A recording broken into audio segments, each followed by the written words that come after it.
Ei, rapaz. Como é teu nome? Como é teu nome? Como? Antônio Magalhães Pinheiro. Tira a mão da cintura.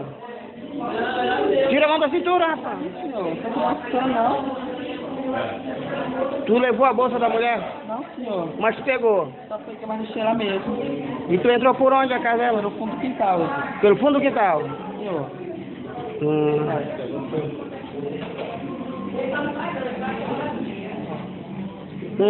Te ajeita, rapaz. Tu é macho, rapaz.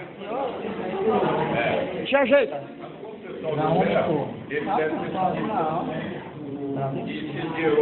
Tu é o quê, rapaz? Travesti?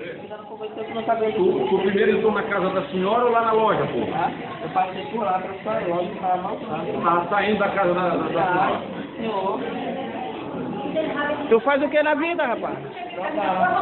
Que, rapaz? Programa, senhor. A senhora que mora lá. Tu faz programa? É. Que programa? Programa da Difusora, da Mirante? Onde é que faz programa? Sacanagem, senhor. De sacanagem? Que sacanagem é essa, rapaz? Tu faz? Ah, tu é ladrão, rapaz. Não, senhor. Não, tu é o quê?